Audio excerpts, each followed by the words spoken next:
Bonjour à toutes et à tous, je suis Eden Machou, coach en performance professionnelle et personnelle et créatrice de Know Your Worth Life Coaching. Chez Know Your Worth Life Coaching, notre ambition est d'accompagner les femmes, mais également les institutions dans la définition et la maximisation de votre valeur. Aujourd'hui, j'aimerais vous parler d'un sujet qui nous touche tous et même plusieurs fois par jour. C'est quelle est ton identité? Qui es-tu? Saviez-vous que lorsque nous rencontrons quelqu'un, les 30 premières secondes suffisent en fait à dire à notre interlocuteur qui nous sommes, d'où nous venons, ce que nous faisons? 30 secondes. Bien souvent, nous allons commencer notre échange avec cette personne en disant bonjour, je m'appelle. Mais la phrase que nous allons construire par la suite va dévoiler qui nous sommes, ce que nous faisons, où nous habitons peut-être, les gens que nous fréquentons, quel est l'objet de notre entrevue avec cette personne par exemple. Mais au-delà des mots que nous utilisons, il y a d'autres choses aussi qui vont définir notre identité et donner des indices précieux à notre interlocuteur. Cela peut être donc l'intonation de notre voix, si nous parlons de façon rapide ou lente.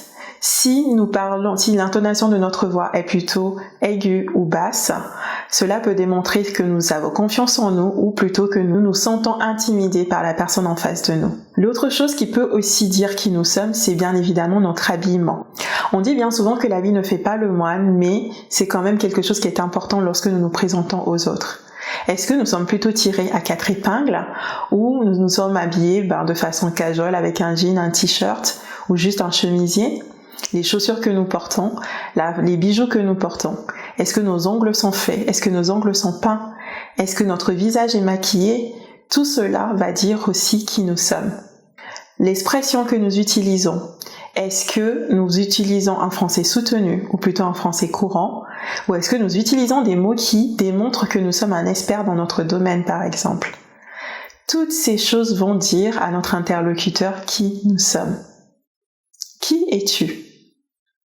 Le regard que nous portons aussi aux choses autour de nous ou tout simplement à notre interlocuteur peut également dire qui nous sommes et d'où nous venons.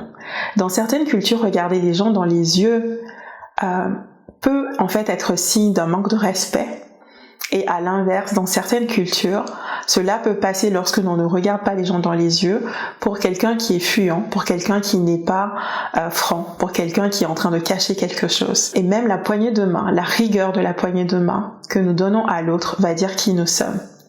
C'est tout simplement pour vous dire qu'en fait, au-delà de ce que nous pouvons dire avec des mots, la façon dont nous nous tenons, la façon dont nous nous exprimons, la façon dont nous sommes habillés, la façon dont nous abordons les gens va aussi définir qui nous sommes.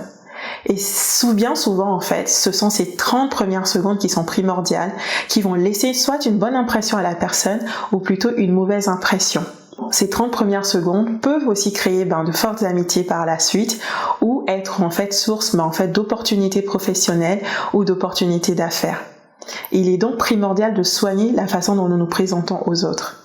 Je ne suis pas en train de vous dire ce matin qu'il faut faire toujours les choses de façon calculée et stratégique, mais il faut toujours garder à l'esprit où nous sommes, à qui nous nous adressons, dans quel contexte aussi nous nous adressons à ces personnes. Est-ce que c'est lors d'une rencontre informelle ou plutôt d'une rencontre publique en fait, où il y a des codes à respecter? Parce que tout cela en fait définit qui nous sommes. Mais j'aimerais vous encourager à garder cela à l'esprit, mais en restant spontané. Faites toujours les choses de façon spontanée, car c'est ce qui va dénoter, bien évidemment, par rapport à quelqu'un qui fait les choses de façon calculée. Tout au long de cette semaine, nous allons aller un peu plus en profondeur sur ce thème et nous prendrons l'occasion, en fait, chez Know Your Worth, de nous présenter et de vous dire qui nous sommes. Quelles sont nos valeurs? Quelles sont nos activités? Quels sont le type de cliente ou de clients avec qui nous travaillons? Toutes ces questions que vous avez pu nous poser au cours de ces 3 dernières années, mais que nous trouvons important en fait de répondre encore une fois, parce que nous pensons que c'est important que vous sachiez qui nous sommes pour pouvoir collaborer avec nous. Et nous vous disons d'ores et déjà, rendez-vous vendredi prochain pour notre live. Et avant de vous quitter, j'aimerais vous rappeler que nous vous avons fait un cadeau la semaine dernière qui est toujours valable cette semaine si vous ne l'avez pas encore récupéré. Vous pouvez, en cliquant sur le lien en haut dans la bio, au-dessus de la capsule, ou si vous êtes sur Instagram, ou en dessous de la capsule si vous êtes sur Facebook ou sur YouTube, pour en fait récupérer notre cadeau pour vous, un guide avec 10 astuces pour mieux gérer votre temps comme une pro. Parce que nous savons qu'en période de rentrée, c'est bien souvent compliqué. C'est compliqué de remettre en place les habitudes, les bonnes habitudes.